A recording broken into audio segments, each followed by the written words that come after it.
Hey everyone, welcome back to the deep dive. One of the big questions we often get is about, well, how effective are different types of therapy? Like, if you're facing some mental health challenges, does it really matter which approach you choose? Today, we're going to really dig into that. Yeah, there are so many options out there, right? It can definitely feel overwhelming, especially if you're already struggling. That's exactly why we wanted to take a deep dive into this. Specifically, we're looking at psychodynamic therapy. It's been around for ages, but how does it stack up against some of those newer, maybe more popular therapies? Things like CBT or even medication. It's a super important question, and I think it's on the minds of a lot of people out there who are trying to navigate the world of mental health treatments, whether for themselves or for someone they care about. Absolutely. So, to help us get to the bottom of this, we're going to unpack some really cool research. There's this meta-analysis, a really big study, and it's called, let me get the title right. Okay, here it is.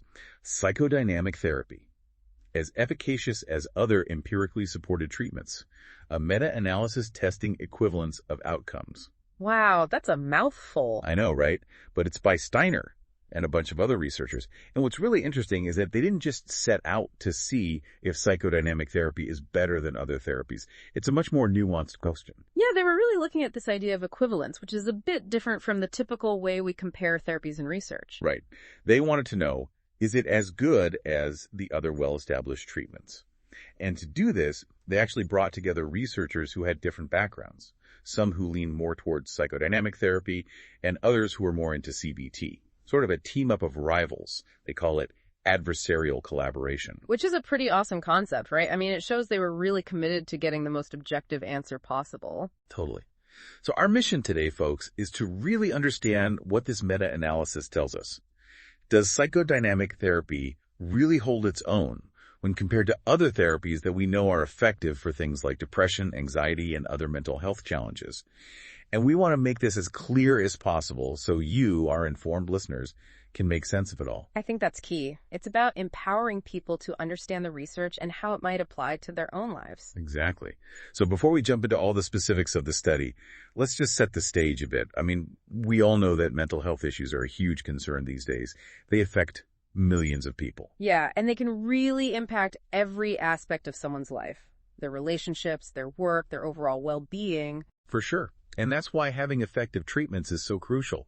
We often hear about medications and CBT being really helpful, and there's a lot of evidence to back that up. That's why they're often the first line of treatment recommended in practice guidelines. But psychodynamic therapy has been around for a long time, and it's still widely used by therapists. So it's really important to understand if it's truly effective for the people seeking help.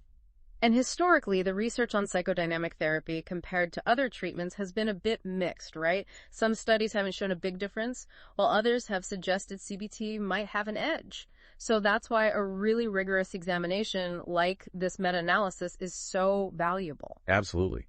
And let's talk about how they went about this. Remember, the key question here isn't, is psychodynamic therapy better?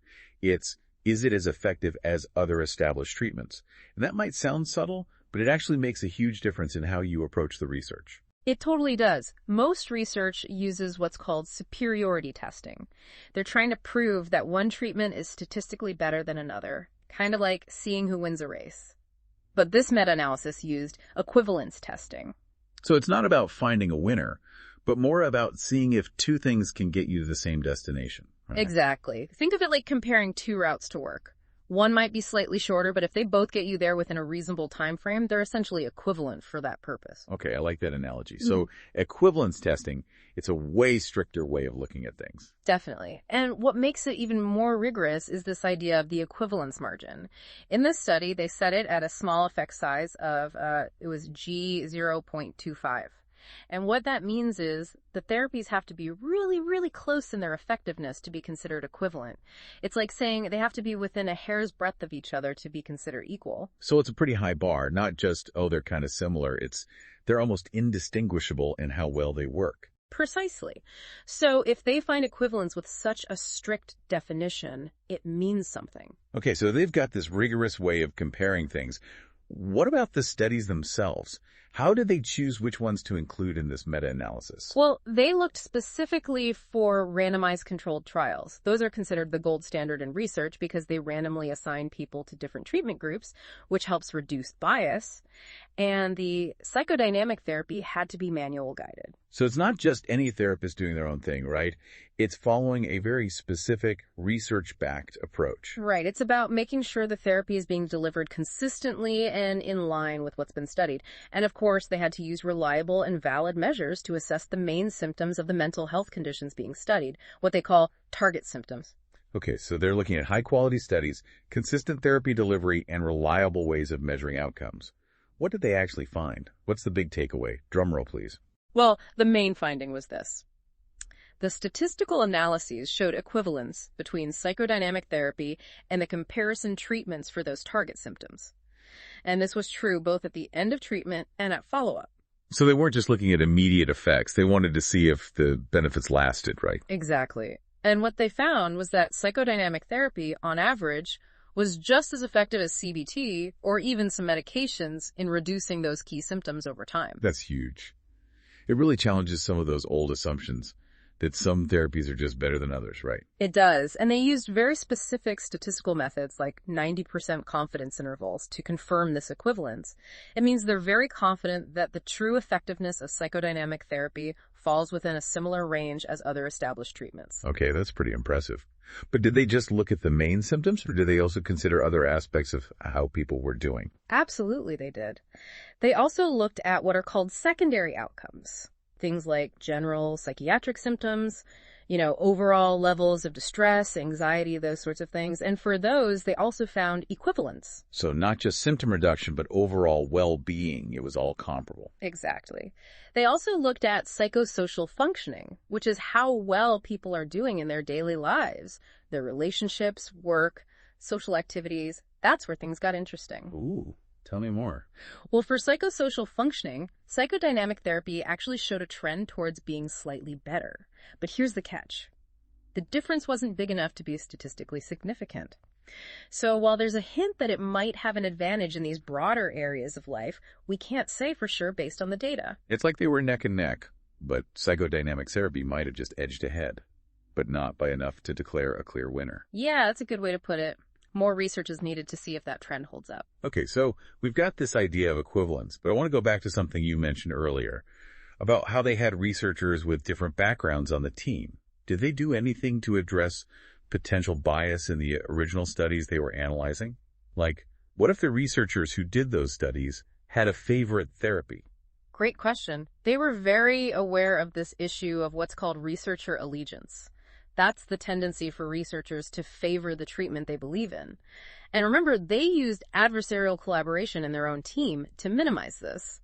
But they also went a step further and analyzed the research teams from all the individual studies they included. So they were like detective work, trying to uncover any hidden biases. Exactly. They used a specific scale to assess allegiance based on all sorts of factors. Like, did the researchers openly state their preferences? Was there any bias in how they described or implemented the different treatments? So it wasn't just a hunch. They had a systematic way of evaluating this. Yeah, right.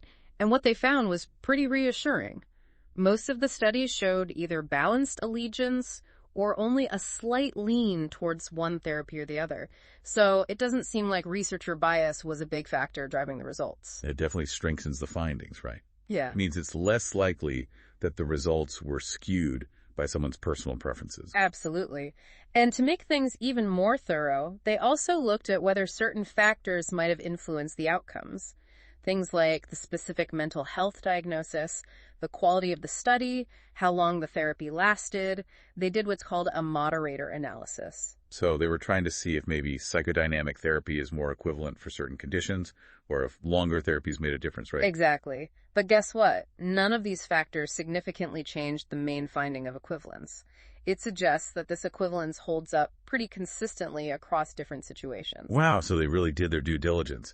But what about publication bias? The idea that studies showing positive or exciting results are more likely to get published than those that don't. Oh yeah, that's always a concern in research. They did account for that as well.